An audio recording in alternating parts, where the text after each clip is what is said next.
মানুষ হত্যা করা হয়েছে। আমাদের দ্রুত এখান থেকে বের হতে হবে।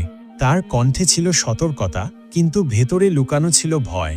কিন্তু যা ঘটতে চলেছে তা তখনও কেউ কল্পনা করতে পারেনি। হঠাৎ চারদিক থেকে কালো ছায়ার মতো কিছু দ্রুতগতির ঘোড়সওয়ারের উপস্থিতি দেখা গেল। তারা জঙ্গলের গাছপালার আড়াল থেকে ধীরে ধীরে বেরিয়ে আসছিল। প্রথমে 2-1 জন, তারপর 5 জন, তারপর প্রায় 20 জন। তাদের মুখ ঢাকা ছিল, কাঁধে ঝোলানো ছিল খঞ্জর, হাতে ঝলসানো তলোয়ার। কাফেলার লোকেরা থমকে গেল। হঠাৎ ঘোড়ার খুরের শব্দ তীব্র হয়ে উঠল। ঝোপঝাড়ের মধ্যে কিছু সরসর করল, তারপর এক কড়কড়ে গম্ভীর গলা গর্জে উঠল, কেউ নড়বে না, সব অস্ত্র মাটিতে ফেলে দাও। কাফেলার লোকজন আতঙ্কিত হয়ে গেল। অনেকেই ভয় ও আতঙ্কে দাঁড়িয়ে গেল, কেউ কেউ পালানোর চেষ্টা করল, কিন্তু ডাকাতদের ঘোড়ার গতি এতটাই দ্রুত ছিল যে তারা মুহূর্তেই সব দিক থেকে কাফেলাকে ঘিরে ফেলল। তাদের মধ্যে একজন বলল, আমরা যদি পালানোর চেষ্টা করি ওরা আমাদের মেরে ফেলবে। কিন্তু ডাকাতদের প্রধান তখনও তার দৃষ্টি কাফেলার দিকে রেখে দাঁড়িয়েছিল। তিনি গম্ভীর কণ্ঠে বললেন, তোমাদের কাছে যা আছে সব বের করো। ব্যবসায়ীদের থলিগুলো ছিনিয়ে নেওয়া হলো, গাড়ির মালামাল মাটিতে ফেলে দেওয়া হলো।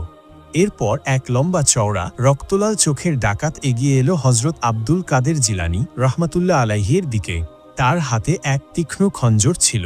সে গর্জে উঠল, ছেলেপিলের কাছে তেমন কিছু থাকে না, কিন্তু তোর কাছে যা আছে সব বের কর।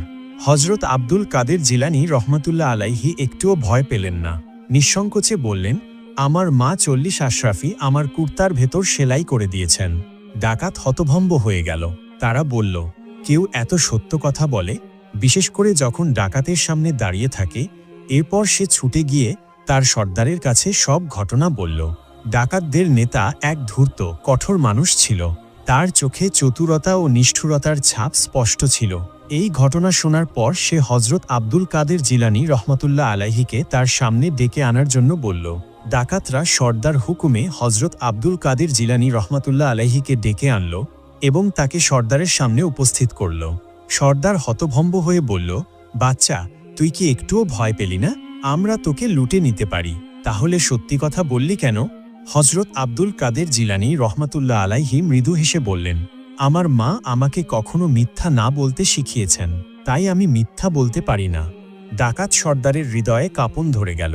সে গভীরভাবে চিন্তা করল, তারপর তার সঙ্গীদের দিকে ফিরে গেল এবং তাদেরকে বলল, এত ছোট একটা বাচ্চা যদি তার মায়ের কথার এত বাধ্য হয়, তাহলে আমরা কেন আল্লাহর অবাধ্য হচ্ছি? তার চোখে জল চলে এলো। সে কান্নায় ভেঙে পড়ল। এরপর সে হযরত আব্দুল কাদের জিলানী রহমাতুল্লাহ আলাইহি কাছে গেল